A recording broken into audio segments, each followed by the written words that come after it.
Hello, magandang gabi sa inyo lahat. Hindi ko alam kung paano ko sisimulan 'to, no. Ah, nung past videos ko, siguro nung isang araw na-mention ko na 'to, eh. Yung isang part ng Souls na yung Souls grupo namin yun ano, ng mga ghost hunters. Na nakakalungkot tong topic na 'to, men. Kasi siyempre alam niya man yung advocacy ko dito sa channel na 'to. Ito didiretsuhin ko na. Ito ay tungkol kay Cebu Ghost Hunter PH. No? May mga time kasi na ano, siyempre ikaw Cebu Ghost Hunter PH. Cebu Ghost Hunters PH pala. Part ka ng group namin, eh. At alam naman namin yung advocacy dun sa, alam mo, yung advocacy dun sa group natin, namin, eh, kasi umalis ka na, di ba? Tsaka sinasabi ko na sa'yo ito before, na wag matutuksong mameki, men. Wag matutuksong mameki. Pinagtanggol pa nga kita doon sa bubbles, men, eh. Na dahil may nag-akusa sa'yo na namimeke ka, pinagtanggol kita, men. Ang sabi ko kasi, nakausap na kita. 'Di ba? May video ako before sa'yo na matagal na yun. I don't know, 2 years ago na ba yun? Yung tungkol do sa motion ball na kitang-kitang sinusundot nyo. Pinanindigan mong hindi totoo yun. Ay, pinanindigan mong totoo yun. Fine. Sige, ano? Feeling ko kasi pinaramdam ko naman sa'yo na nahalata kita nun. Yung sinusundot yung bola. Kasi yung bola nyo, di ba, may papel na sinusundot. Nakikita yung pagsundot dun sa bola, eh. Fine. Sige, parang yun ay warning ko na sa'yo nun. Di ba? Warning ko na sa'yo nun. Then nagkausap tayo na kahit kailan wag kang matutokso na mameke. Basta something like that, ano. Basta nag-usap tayo, eh. Kasi di ba niyayaya ka ni Kuya Red na ano, na makipag-collab ka kay Kuya Red. Sabi ko maganda na reputation mo, na KMJS ka na, bagamat yung pagka-KMJS mo ay partially na debunk nung ano, at sinamahan ka ni Sir Ed, eh. Kasi ang pagkakaalam sa'yo ni Sir Ed, willing to learn kayo. 'Di ba? Pero may mga ginawa kami na hindi namin kayang palampasin. Alam mo ba na hinold, sinasabi na sa akin ni Sir Riv to, pero hinold ko rin to, eh. Itong pero nung yung huling ginawa mo, kasi strike 3 ka namin, eh. 'Di ba ang unang strike mo yung sa may bola. 'Di ba? Okay, fine. Natin, baka sakaling magbago ka. 'Di ba? For me, fake 'yun, eh. Pero pinakisamahan kita dahil alam ko may potential yung channel mo. Ka nga, 'di ba? Nagpe-present ka naman na maayos, 'di ba? At nakakulab mo na rin si Sir Riv, 'di ba? Pero ito, men, hindi kayang palampasin to, eh. Ito, mag-start tayo dito sa strike to mo sa akin, ha. Strike to mo sa akin itong Estes method nyo kasama ang Hellfire. 'Di ba? Mag-o-opinion ako regarding sa Hellfire kasi nagkaroon kami ng mini argument dito, eh. I-explain ko sa inyo. Dito kasi sa Estes method na ginawa nyo, noise canceling headphones connected to a spirit box. di ba, ano ba yung Estes method na yan, men? Ano ba yung Estes method na yan? Ito yung paraan na makikipag-communicate kayo sa spirit. Ang gagawin, yung may hawak ng spirit box ay naka-headset. Dapat hindi mo naririnig yung tanong. Magtatanong yung nasa Estes, hindi mo naririnig dapat yon. Ang gagawin mo lang ay sabihin kung ano yung sinasabi ng spirit box. Basically, ang tinatanong lang dito yung spirit box. Yung sagot na maaano mo sa headset mo, yun lang yung sasabihin mo. Hindi ikaw mismo ang direktang sasagot do sa tanong. So panoorin natin ito, ano? Which is a device that is used to scan through radio frequencies and is believed to be a communication tool between the living and the dead. Yan, muli magandang gabi po. Nandito ho kami para bisitahin itong ganda ng inyong Ito ay collaboration nyo sa Hellfire, ano? tahanan o tirahan. Meron ho ba dito na gusto kang pabatid o iparating sa amin na naririto ngayon? This time, ito, gumagana ng spirit box. So, supposed to be, hindi mo dapat naririnig yung, yung tanong neto ni Black Sheep. Si Black Sheep to, tama, di ba? Ikaw yung naka-piring tsaka naka-headset.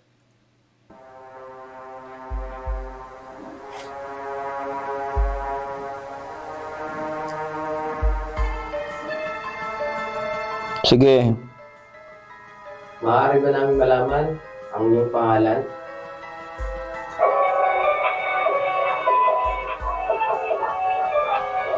Thank you. Salamat. Thank you. Yung music box, okay yun. Pwede ka bang magpakilala? Kanino? Sa amin, ako po si Noriel. Ako si Black Sheep. Okay. Tapos? Okay lang ba na nandirito kami? Hindi.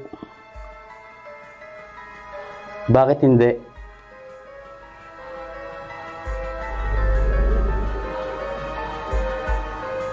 Maaari ba namin malaman kung sino ka? Dati ka bang nakatira dito? Sige.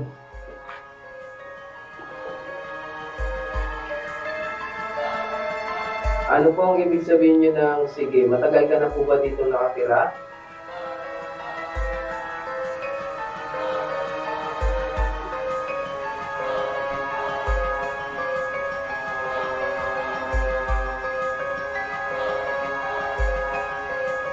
Ikaw ba ay matagal lang naninirahan dito o isang ligaw na kaluluwa?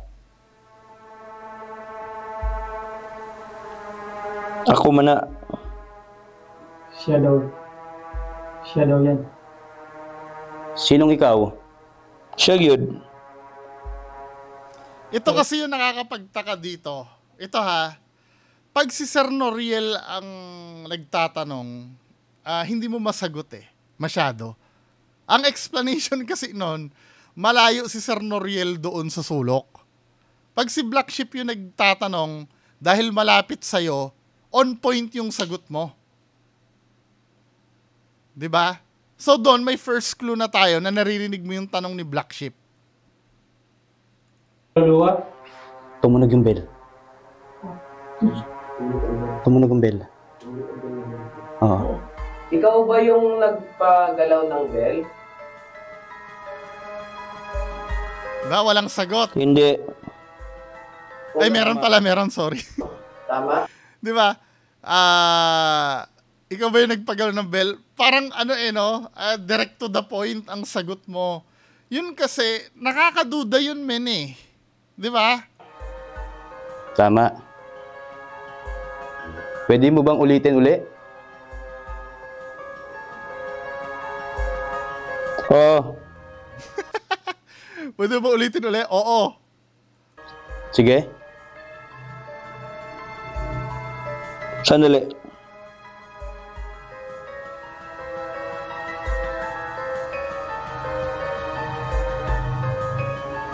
Pwede ka ba magpakilala sa amin?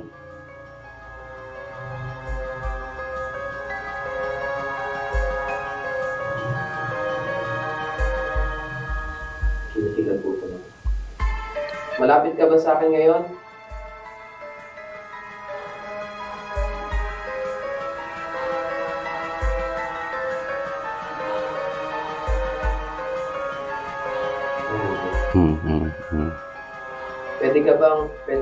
Pwede mo bang sabihin kung nasaan ka ngayon?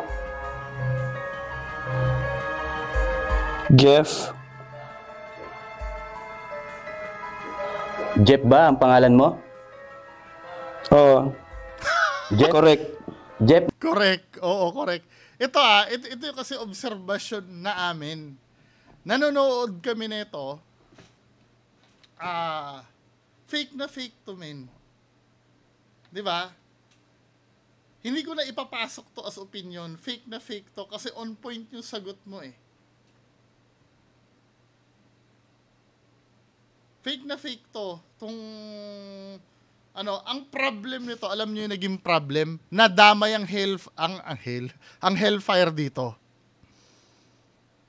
Nagkaroon ng mini argument sa amin, kami nila Sir Riv, kami nila Sir Lance. Hindi, tapatan tayo dito. Nagkaroon ng mini argument sa amin na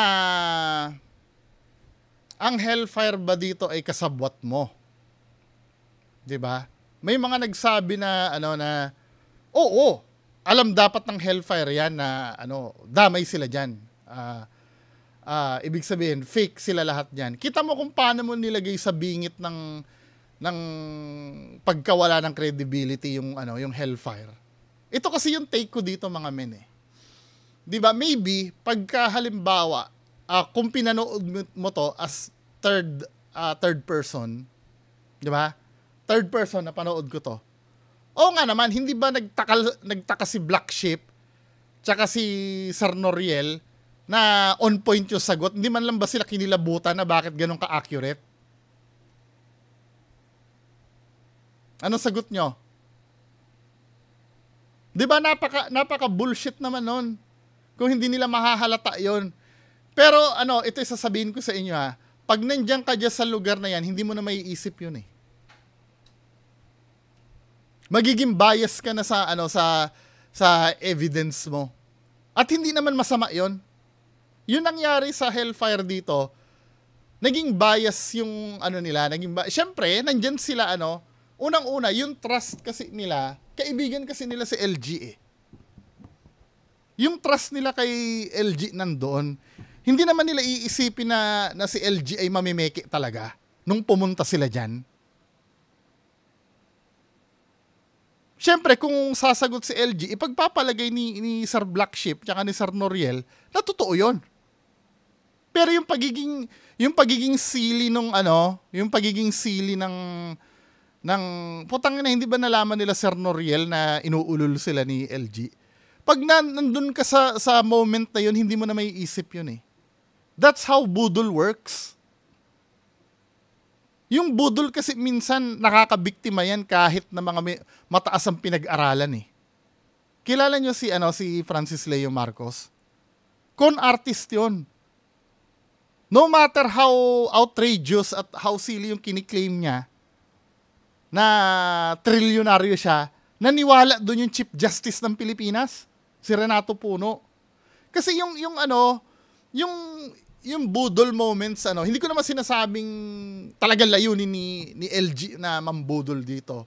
Yung budol moments kasi, hindi mo naman marirealize yan hanggat hanggat tapos na yung pangyayari. 'Di ba? Hindi mo pwedeng isisi sa ito, opinion ko to, with all due respect sa mga kasamahan ko na nagsasabi na sangkot ang hellfire dito. 'Di ba? Yung pagiging too good to be true niyan, hindi mo naman na mamamalayan yan eh. Pag on the spot kang ginaganyan. Ako nga, naniwala ako sa Apple Pencil na halagang 3,000 eh. Nung binubudol ako ng bogus na seller, na sir, 3,000 lang ang Apple Pencil namin, tapos may video pa na binabalot na sa LBC yung Apple Pencil. 'Di ba? May may video ng ganon.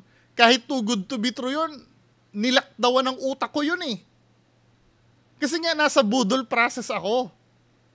Parang ganito yung nangyari dito, yung pagkasili niyan, yung niyan, mahahalata natin dahil third person tayong nag-o-audit eh.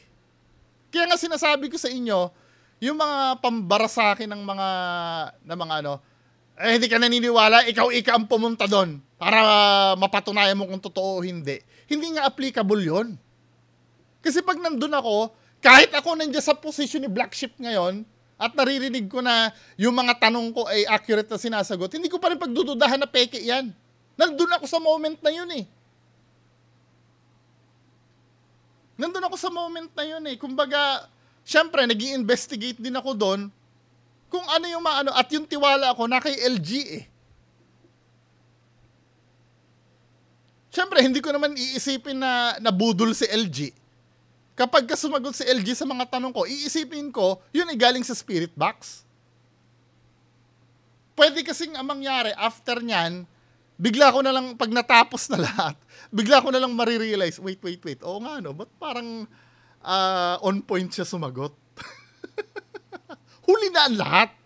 Nabudol na ako. Lahat ng nabubudol, ganun ang na-experience. The moment na binubudol ka, hindi mo alam na binubudol ka eh. Dahil kung aware ka na binubudol ka, hindi ka natutuloy. Di ba? Malalaman mo lang pag wala ka ng pera, natangay na yung pera mo. Oo nga, ano, ginawa akong tanga nun. Di ba?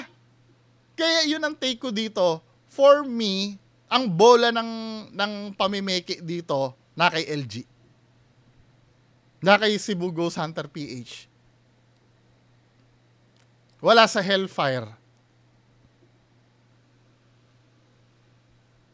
May intindihan ko, let's say si Black Sheep yung naka-headset at siya yung, kasi ang control nito, ang control ng pangyayari nasa ano eh, nasa may headphone eh. Kasi yun ang pagbabasihan nila ng event eh, kung ano yung sasabihin sa headphone. Na ang pinapalabas ni LG, yun yung ano, yun yung totoong sinasabi ng spirit box. Pero in reality dito men, pag papanoorin mo to, masyado siyang precise eh. Yung tumatanong ka, parang saan ka nakatira? Sa Manila, ilang taon ka na? Parang yung talaga nagpa-podcast kayo ng multo. Panoorin mo yung Estes Method ni Ryan at Shane. Minsan nga irrelevant yung sinasabi ng ano eh, ng spirit box eh. Hindi ganyan ka ano, hindi ganyan ka precise. At some point nga na ano ko dito eh, na naiisip ko dito parang ina-attempt ni LG na i-delay muna kunyari yung sagot para magmukhang realistic, di ba? Pero ito men, Boss LG, pinalampas namin to ng konti. Di ba? Pinalampas namin ito ng konti. Ako, naging bias ako sa'yo dahil kagrupo kita at kaibigan kita. Kasi masakit sa akin to men eh. Na yung kaibigan ko at kagrupo ko ay gagawa ng ganito. Kaya nga ito yung sinasabi ko, medyo nasaktan ako nito nung una. Mahirap kasi tanggapin to men eh. Sa totoo lang. Lumalaban tayo sa peke eh. Tapos biglang ganyan. Alam mo, nung kausap ko si Sir Rib, kaibigan ka din ni Sir Rib, nasaktan din si Sir Rib, ah. Na-disappoint din si Sir Rib.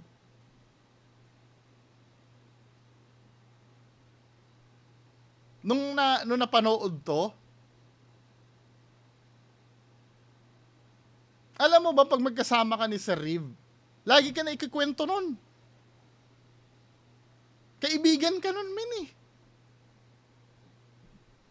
Ako din, naging kaibigan mo rin naman ako. At lalo na si Sir Ed, napanood ni Sir Ed to.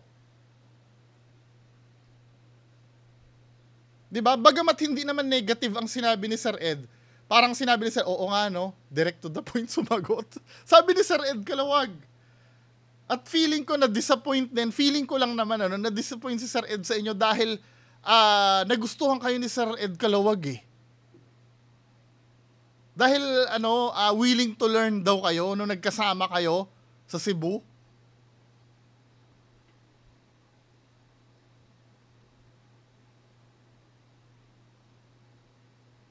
Sobrang hirap kumuha ng response sa spirit box.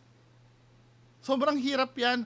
Hindi naman katulad ng ghost tube yan na na may nakaredy ng words na ibubuga eh. Yan talaga, aanihin mo talaga yung words na sasabihin yan. Na sa'yo parang, parang ghost tube yata yung inaano mo, men eh. Diba? O ano nangyari dito? Naapektuhan yung yung hellfire. Siyempre, dahil iisipin, hindi ko naman masisi yung mga kasamahan ko na pag-isipan din ng hindi magandang hellfire dahil kasama nga sila dyan. Pero sabi ko, wait muna. Bago natin isangkot din ng hellfire dyan sa quote-unquote pamimeki na yan. Tingnan muna natin yung yung mga factor. Kung ano yung mga unang-una, sabi kong gano'n, yung bola kasi na kay LG, siya yung nagko-control ng laro dyan eh. Hindi yung hellfire. Yung hellfire, nagde-depende lang ang hellfire doon sa isasagot ni LG. Ni Cebu Ghost Hunter PH. Diba? Kaya ako, nung sa discussion namin, hinuhugasan ko ang hellfire dito. Kung meron man, sabi kong gano'n, kung meron man na pandaraya na gagawin ng hellfire, ang gusto kong magiging evidence laban sa kanila ay yung ginawa nila mismo. Hindi yung ginawa ng iba. Kung meron mang ginawang pamimeke ito, hellfire na to, I believe makakakuha tayo ng solid evidence laban sa kanila. Pero this time, men, 'di ba? This time, 'di ba, hindi ko pwedeng sisihin ang hellfire dito. Unang-una, hindi nila teritoryo yan. Ako ilalagay ko position ko sa hellfire. Let's say ganito nangyari, habang nag-spirit box, nandyan, ako nasa position ni Black Sheep. 'Di ba? Kahit ako mismo, naramdaman ko na pambubudol na on the spot ko naramdaman na pambubudol ang ginagawa ni LG. Hindi ko pa rin titibagin yan eh. Hindi pa rin ako, lokohan to. Hindi ako maggaganon. Kasi makikisama pa rin ako sa ayaw at sa gusto ko. Kailangan ko makisama dahil hindi ko naman teritoryo yan eh. Being professional, hahayaan ko na lang muna. Pero may reservations na ako. Saka ko na lang ibubulgar yan pagka nasa tamang lugar na ako. 'Di ba?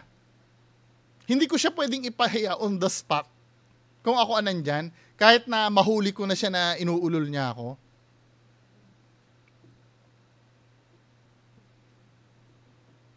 'Di ba? At itong hellfire naman, hindi mo rin naman masisi, kaibigan din naman nila si LG. Hangga't maaari, kahit kung ako nga nung napagmeetingan, kahit alam ko na gumawa pa rin ako ng way para hindi ko pa rin ibulgar yan eh. Pinaringgan ko nga lang yan eh. Kasi hangga't maaari, hinihintay ko pa rin na mag-come clean si LG. Pero hindi eh. Di ba? Kung ano yung naiisip ng iba na pagtatakip ng hellfire kay kasi parang ganun yung dating eh. Parang ang nangyari, pinagtakpan ka ng hellfire. Pero hindi ko masisisi yun. Kasi kaibigan ka ng hellfire eh. Parang ako, nung nalaman ko to, hindi ko muna nilabas to. Kasi kaibigan kita. Binibigyan pa kita ng chance na na mag-come clean ka. Kahit nga si Sir Riv, nag-usap lang kami tungkol dyan na kasi ang iniisip ko, alam mo, mapapahiya kami. Mapapahiya kami pagka nilabas ko to. Kasi kami tumutuligsa kami sa mga peke, meron sa hanay namin peke din. Nakakahiya to!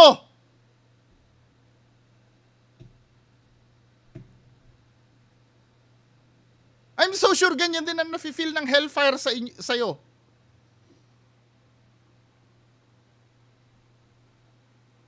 Kaya yung sinasabi na pinagtatakpan ka ng hellfire, ginawa ko din yun. Pero sumagad na dito, Sumagad na talaga dito eh. Ito may isang video na dito, spirit box. 'Di ba? Spirit box to. May application ka na spirit box. Unsay pangalan nimo?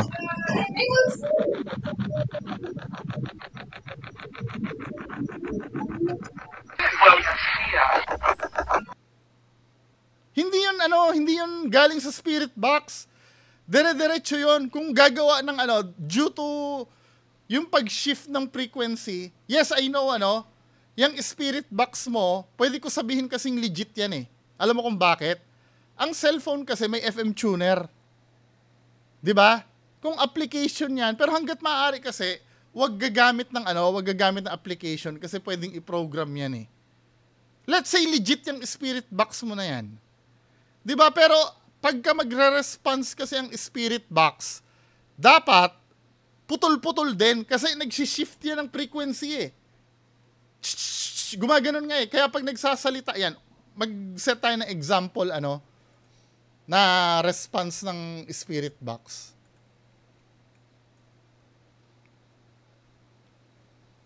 Spirit box Ghost Adventures. Tingnan nga natin kung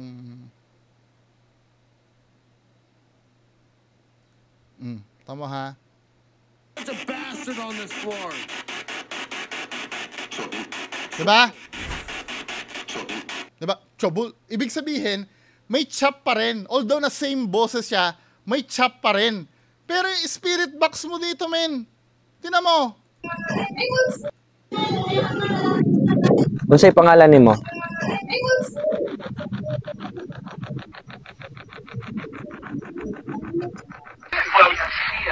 Dire-diretso Lemuel Garcia. Tapos galing pang two-way radio, men. Parang sumabay yung two-way radio doon, men. Ano ba? Tapos ang sasabihin mo pa, yung app na yan ginagamit din ni Sir Ed Colog. Hindi yung yung app yung problema dito eh. Ipinatong yung rinig na rinig yung PTT ng radyo, men eh. Smooth na smooth yung Lemuel Garcia eh. Wala man lang chop ng pag-shift ng frequency.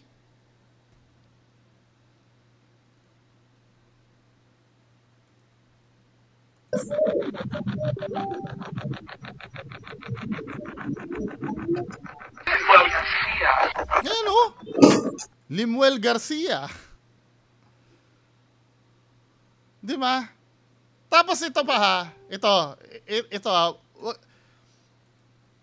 Medyo hesitant pa akong i-expose to. Gusto kong isettle to ng Gusto ko isettle to ng quiet lang eh. Kasi kahihiyan sa amin to, men eh. Pero napundi na ako nung nakita ko yung response mo na kahit kailan, hindi ka gumawa ng peke, sabi mo. Ano ba? Ano ito video na to, men? Itong 2 years ago, ang title ng video mo, Solo Challenge 3 AM Ganrong. Diba? Tingnan mo ang ginawa mo dito. Tingnan ang ginawa mo. Please. Si Bugos Hunters PH to ha. In the name of the Holy Spirit. My footsteps.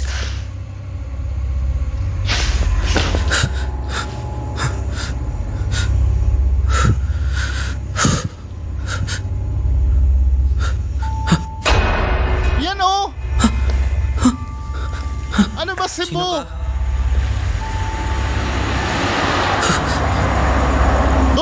Donski to eh. Sino ka? Di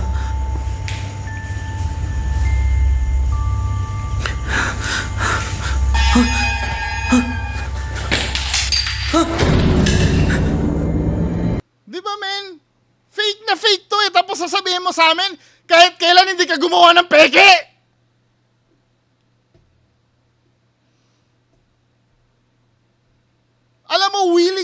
Alam mo ito? Willing itong kalimutan lahat eh. Pati yung unang debunk ko sa inyo, willing kalimutan lahat to dahil ito'y 2 years ago pa. Pero anong reason kung bakit ko binalikan to? Dahil pinanindigan mo sa amin na kahit kailan hindi ka gumawa ng peke.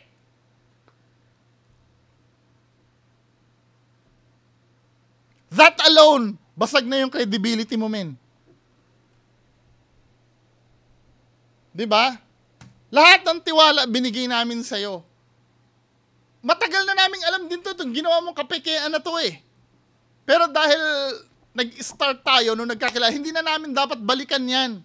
Pero nung during na ginigisa ka namin, sasabihin mo kahit kailan hindi ka gumawa ng peke, ano yun? Ano ba?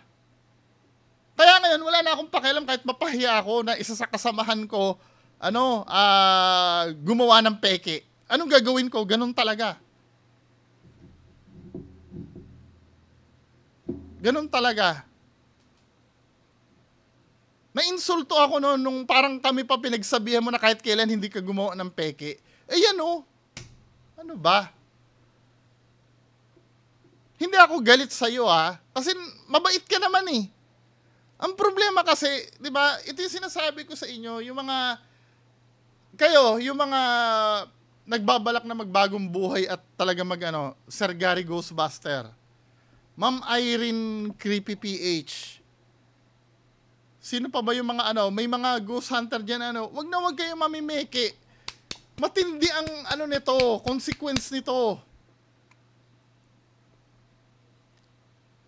Lalo na pag naging kakampi ko kayo. Kasi ako yung napapahiya.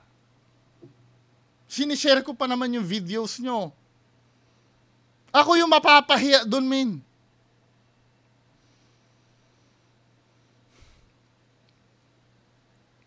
Damay yung dinamay mo ng credibility ng Hellfire doon. 'Di ba? Hindi naman miyembro ng Souls ang Hellfire, pero dinamay mo yung credibility nila. Dinamay mo yung credibility ko. Buong kay Sir Riv din, dinamay mo na rin. 'Di ba yan ang sinasabi ko kasi? Kapag ka nasa hanay natin yung gumawa ng kape, lahat tayo peke na. Anyway, mga kababayan ko, bahala kayo dyan, bahala kayo dyan. Bahala kayo dyan. Kung magalit si Bu sa akin, itutuloy ko yung laban sa kanila. Subukan yung mag-retaliate sa akin. Lahat ng kasingit-singitan ng kapekean nyo, aaraw-arawin ko kayo. Bye.